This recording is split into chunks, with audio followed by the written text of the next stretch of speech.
উত্তরের জেলা পঞ্চগড়ে জেঁকে বসেছে শীত। বিস্তারিত জানাতে যুক্ত হচ্ছেন সহকর্মী রাশেদুজ্জামান বাবু।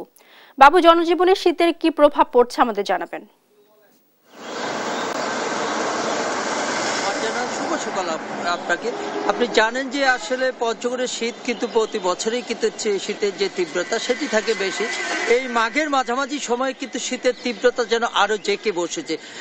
বিশেষ করে আপনাকে যদি আজকে সকালের চিত্র জানাই, সেটি হচ্ছে প্রায় 10 ফুট দূরে কিন্তু কুয়াশা কিন্তু ভেদ করে চোখের দৃষ্টিসীমা পার করতে পারছে না, যে কারণে দৃষ্টি আপনি বুঝতেই পারছেন যে আসলে এই চিত্রটা কেমন হয়ে দাঁড়িয়েছে। বর্তমানে কিন্তু আসলে যদিও মাঘের মাঝামাঝি সময়, এ সময় শীতের তীব্রতা থাকে বেশি, কিন্তু অন্যান্য জেলার থেকে কিন্তু আসলে আমরা দেখেছি যে এই জেলার প্রতি বছরেই কিন্তু দেশের যে সর্বনিম্ন তাপমাত্রা রেকর্ড সেটি কিন্তু হয়ে থাকে পঞ্চগড়ে। এই বছরেও কিন্তু আসলে 7.3 ডিগ্রি সেলসিয়াস তাপমাত্রা সর্বনিম্ন, সেটিও কিন্তু পঞ্চগড়ে হয়েছে।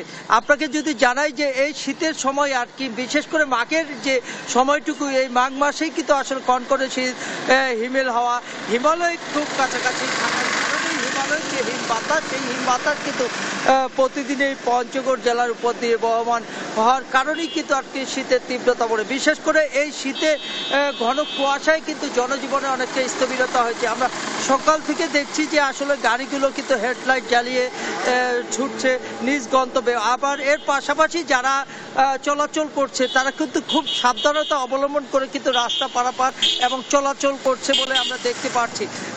আমরা হাসপাতালগুলো খবর নিয়েছি, হাসপাতালগুলো আসলে শীতজনিত যে রোগগুলো রয়েছে সেই রোগগুলোর কিন্তু আসলে রোগীর সংখ্যা কিন্তু বৃদ্ধি পেয়েছে। এর পাশাপাশি কৃষি সম্প্রসারণ অধিদপ্তরের সাথে আমরা কথা বলেছিলাম। তারা আমাকে যেমনটি জানিয়েছে যে এই আবহাওয়া যদি বিরাজমান থাকে তাহলে কিন্তু আসলে সব ফসলের ক্ষতি হবে বলে এমনটি জানিয়েছে। অর্থাৎ আবহাওয়া অফিসের সাথে কথা বলেছিলাম, আবহাওয়া অফিসের যে ভারপ্রাপ্ত কর্মকর্তা তিনি আমাকে জানিয়েছে পুরো মাঘ মাস জুড়ে এই শীতের তীব্রতা থাকবে। অর্থাৎ ফেব্রুয়ারি মাসের 15 তারিখ থেকে কিছুটা আবহাওয়া ভালো হবে বলে এমনটি জানিয়েছে। এই ছিল পঞ্চগড় থেকে আমার কাছে সর্বশেষ সংবাদ। মার্জানা। বাবু, আপনাকে ধন্যবাদ। দর্শক, পঞ্চগড় থেকে শীতের তীব্রতা নিয়ে জানাচ্ছিলেন আমাদের সহকর্মী রাশেদুজ্জামান বাবু।